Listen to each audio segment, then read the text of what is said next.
Olá, boa noite, caro assinante. O programa Realidade está de volta e hoje nós temos a honra de receber Cláudia de Bulhões, que é psicóloga e apresentadora, né? Trabalha com a gente aqui na TV Maceió. Boa noite, Cláudia. Há muito tempo que eu vinha tentando essa entrevista com você, para a gente ter um bate-papo sobre um assunto que é tão interessante para a nossa sociedade, sobre o mal de Alzheimer. Cedrim, a honra é minha. Primeiro, está no seu programa. Segundo, está com seus telespectadores. E está na minha casa, que é a TV Maceió. Muito obrigada pelo convite. Cláudia, você que enveredou para estudar um tema que é tão desconhecido, né? Infelizmente é tão desconhecido e às vezes ele é confundido com outras patologias e que muitas vezes dói muito mais na família do que naquele que é acometido. Exatamente. Primeiro, explica para a gente sobre o mal de Alzheimer. O que é? Como surgiu o estudo sobre o mal de Alzheimer? O mal de Alzheimer, creio eu, Cedrim, que já existe muitos e muitos anos. E era chamado de caduquice, arteriosclerose, que existe diferença, e outras demências. Só que o alemão Alois Alzheimer, em 1906, ele teve dois ou três pacientes que começaram com esse decréscimo de movimento, esse decréscimo de habilidade mental, e ele foi achando estranho. Quando essas pessoas faleceram, ele pediu às famílias que permitissem que ele fizesse um exame anatomopatológico no cérebro dos pacientes. E descobriu aí células ressecadas que formaram chamadas placas senis. E essas células, elas vão aumentando à medida que o mal de Como está na Alzheimer... tela aí? Isso, à medida que o mal de Alzheimer vai se Avançando, propagando, avançando, e cada vez mais a pessoa vai ficando sem as habilidades naturais de um ser humano. Eu tenho até uma amiga minha que falou, é o seguinte, o portador do Alzheimer, na fase terminal, ele é um corpo sem espírito. ele é um ser É um vegetativo. ser vegetativo. Ele não sabe nada, ele não sente nada, ele não diz nada. Agora o detalhe, se ele não me Foi esse reconhece, cidadão, né? Alois isso, Alzheimer. mas se ele não me reconhece, eu reconheço ele. É. Então é o afeto da família. E a família sofre muito com isso. Cláudia, eu, inclusive, conheço pessoas que, na família, inclusive na família da minha esposa, a gente acompanhou a avó dela, ela terminou nesse estado vegetativo, passou muito tempo em cima de uma cama. Inclusive, os tios, a própria minha sogra, fazem atividades que procuram fazer atividades para fazer o cérebro trabalhar, para evitar que possa, né, também ser acometido pelo mal de Alzheimer, que por estudos se indica que também pode ser genético e hereditário. São estudos assim pertinentes, porque, no caso, eu sou destra. Se eu só uso a mão direita, eu só estou estimulando o meu hemisfério esquerdo, não é, Cedrim? Porque Isso. nós trabalhamos em cruz. E se eu sou canhota, eu só estou estimulando o meu hemisfério direito. O que é que acontece? Um dos grandes exercícios para o mal de Alzheimer é eu trabalhar como ambidestra. Eu com o meu leque com a mão direita, daqui a pouco com o meu leque com a mão esquerda. E por aí vai, porque nós temos que estimular os dois hemisférios do cérebro.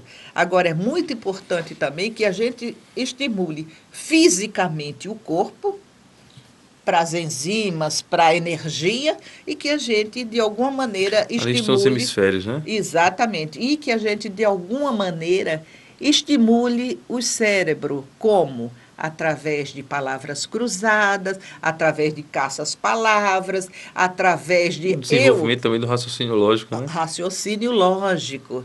Porque é muito difícil uma pessoa ter raciocínio lógico. Você fez matemática. Então, você sabe como é difícil um raciocínio lógico. Geralmente, o psicólogo tem um raciocínio abstrato, ele quer saber os porquês, o lógico não. É 2 e 2 são 4, certo? E, inclusive, muita gente não sabe, é o fundamento do direito. O direito se pauta em cima do raciocínio lógico. É mesmo? Você que tem um bom desenvolvimento lógico, você consegue entender muito bem as doutrinas jurídicas e armar suas estratégias. Falou o próximo advogado que nós teremos. Interessante essa E observação. sou professor de raciocínio lógico. Oh, então, eu estou perdida aqui, porque o meu raciocínio lógico é péssimo. Eu sei aquilo que eu vejo. Cláudia, mas você escreveu um livro sobre esse tema, sobre o mal de Alzheimer. Mas um Como foi essa sua pesquisa? Tá. A pesquisa é o seguinte, realmente não foi uma pesquisa. Eu vivi dentro da minha casa. Eu fui casada com um espanhol enorme, agressivo, todo aquele tipo de espanhol, né? Que ai ou não ai. E ele, daqui a pouco, estava variando. E você começou a achar estranho, como profissional Isso. da área de psicologia. Mas naquele tempo, Cedri, não se tinha um nome de mal de Alzheimer, ainda não era usual no Rio, porque a minha formação em psicologia e meu trabalho foi todo no Rio de Janeiro e São Paulo. Não tinha essa formação, ainda não se sabia o que era mal de Alzheimer. Era caduquice, era demência, era arteriosclerose. E que eu quero dizer aqui em público que são raros as pessoas que sabem a diferença do mal de Alzheimer e a arteriosclerose. Você sabe? Não. Não, ninguém quase sabe. Foi preciso, eu tenho um irmão muito estudioso, Fernando Bulhões, que foi quem me deu essa diferença. O Alzheimer é o ressecamento das células, ou seja, dos neurônios, formando as placas senis, cicatrizes. E a arteriosclerose são gorduras nos neurônios, nas células. Você sabia? Duvido. Eu não sabia, com certeza eu não sabia. Duvido. E é muito interessante. E aí você escreveu o livro e viveu essa situação? Foi. Mas o nosso livro é um livro muito simples, eu costumo dizer, é uma orientação básica para as pessoas saberem o que é o mal de Alzheimer. Esse aí, né? Isso, esse aí. Esse aí, que eu já fiz lançamento no Rio, foi muito, assim, concorrido. Em Maceió ainda não lancei. Eu apenas fiz uma demonstração do que era o livro, mas não lancei. E nesse livro aí, a gente diz o que é o mal de Alzheimer, diz as diferenças. E como prevenir, né? Que o interessante é a prevenção. E nós oferecemos alguns exercícios para prevenção ao mal de Alzheimer. Então, é muito interessante. Quem quiser adquirir, posso dar o número do telefone? Fique à vontade. Você está em casa, Cláudia.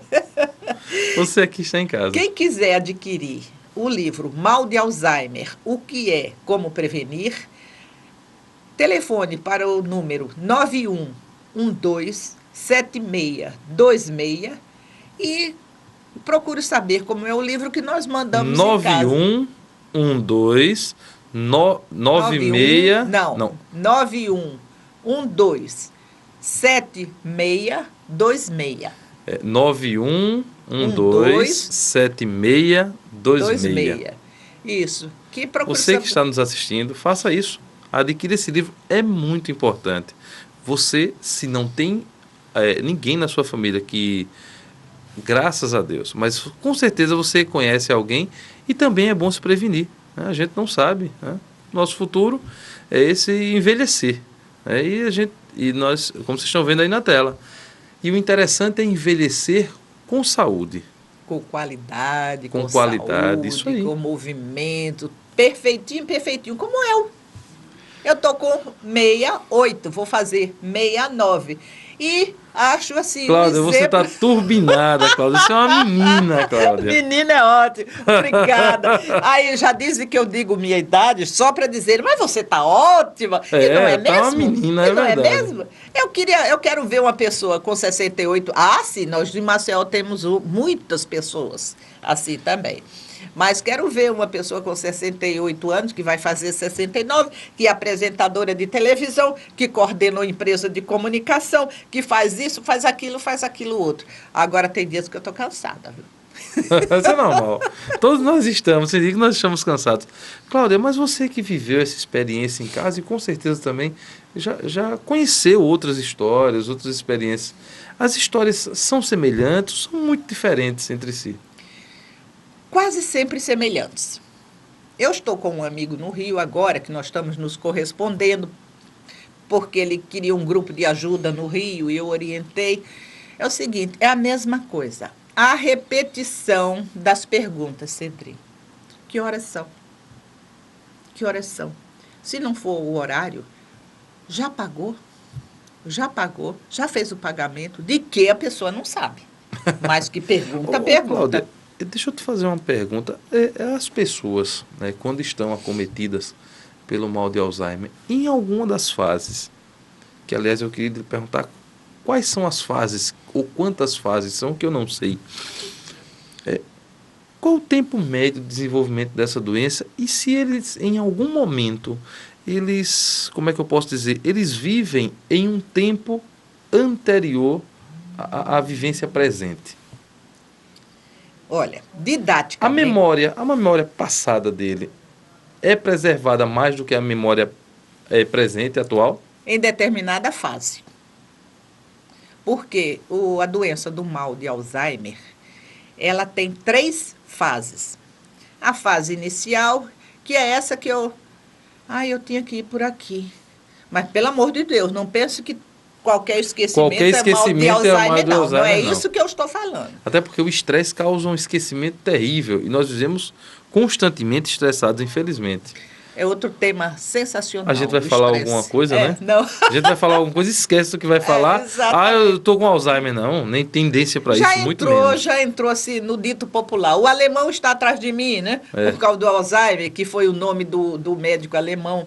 A fase inicial. Olha aí. São os esquecimentos, são aquilo que eu não sei onde eu deixei, aí daqui a pouco, ou aquilo que eu começo a ficar agressiva. A segunda fase, que é a fase intermediária, é aquela fase que eu já começo com o decréscimo corporal. E a minha concepção espacial, a minha coerência de linha de pensamento já fica entrecortada, eu já fico toda confusa, já acho que é você, Cedric, que está me atrapalhando. Inclusive, na novela, tem um quadro que está se encaminhando para o mal de Alzheimer ficar claro, creio eu, que é na novela Em Família. Eu, de vez em quando, assisto para ver como é que é aquilo. Porque a gente passa um tempo, quando volta é a mesma coisa. Quem trabalha com comunicação está sempre atualizado. Então, a fase intermediária é aquela fase que a pessoa já começa sem nenhum raciocínio. Já começa a achar que você que está me atrapalhando. Poxa, eu estou querendo falar aqui na entrevista e o Cedric me interrompe toda hora. Não, eu que já estou falando, sem nem saber o que eu estou falando. E a terceira fase? Aí é terrível. A terceira fase... É a mais dolorosa. É para a família. Para a família. Para a família. É a fase que realmente é uma fase assim, que o paciente não sabe o que se passa, não tem controle dos esfíncteres. Não conhece mais ninguém. Não conhece mais ninguém. Já está. O que é controle dos esfíncteres? Todo mundo sabe, mas eu vou falar porque eu gosto de falar. Não controla mais a urina, não controla mais o cocô, não controla mais, não tem articulação. É um ser vegetativo? É um ser vegetativo. Agora, dizem... Isso é doloroso demais, É doloroso para a família. Dizem que ele não Você sente viveu nada. Isso, Cláudia? Não. O meu falecido Manolo, ele não chegou nessa fase, porque aí a gente tinha que perguntar o que era que ele não tinha e não o que ele tinha, porque ele teve tudo. Aí eu digo, ele não teve câncer de próstata nem morreu de Alzheimer, mas teve tudo. Então, essa fase. Agora, eu gostaria aqui, se você me permite... Fique à vontade. É de orientar as famílias. Porque as famílias param tudo em função do paciente com Alzheimer. É um negócio delicado, até para falar. Porque o Alzheimer, ele é 24 horas. Então, é importante que se tenha um cuidador. Isso. em horários assim divididos. Para dividir com a família, inclusive para não sobrecarregar as pessoas. Agora, cuidador não é pegar uma pessoa que trabalha na sua casa, uma empregada doméstica, e colocar para cuidar Isso. do seu familiar. É um Isso não é profissional. cuidador, é um profissional. Profissional especializado E se para você isso. não puder ter um profissional Olha aí que cena especializado, bonita. que oriente. Porque é importante que se anote as coisas que estão se passando com o paciente. Ter registro de tudo para se Até para observar. levar para o médico. Ô, Cláudia, quando está na fase inicial ainda, Sim. que se descobre, faz o exame, a tendência é que é possível retardar Já o está avanço da sendo doença? possível. Porque Há remédios para isso. existem remédios. Agora, isso é tão controvertido. E vão me bater. Mas vamos entrar nesse tema que eu gosto de polêmica. Vão me bater. É a realidade. Porque agora o seu telespectador vai confirmar comigo o que eu vou falar. Cedrinho, tudo agora é mal de Alzheimer. O pobre Quando não, eu idoso, costumo dizer que quando é mal de Alzheimer é virose. Quando não é mal de Alzheimer é aprendi virose. mais uma, tá vendo? Aprendi mais uma. Tudo é mal de Alzheimer, tudo é mal de Alzheimer. Vai o médico. Estão esquecendo, não sei o quê. Mal de Alzheimer, tome de plástico, tome de remédio, tome disso, tome daquilo. Até porque não se pode fazer um diagnóstico de Alzheimer. Agora, eu ressalto o seguinte, a experiência do médico, do neurologista, a experiência do geriatra, ele pode, pelos sintomas, ver e dizer que é o mal de Alzheimer. Suspeitar que é mal de Alzheimer. Agora, o diagnóstico fidedigno, esse ninguém pode dar. Ninguém pode dar. Só pós-morte, com um exame patológico, abrindo o cérebro para ver como que estão os neurônios, ou seja, as células. As células. Então, é muito interessante como a gente observar. Na foto, né, as áreas afetadas, né? Pelo mal de Alzheimer. De acordo com a área afetada, é que inicia a falta de movimento, a falta de sabor, os 6 sentidos. Cláudia, esse papo está muito interessante, tá? Vamos chamar um intervalo. Não saia daí, 1 minuto só, a gente volta já com Cláudia de Bulhões.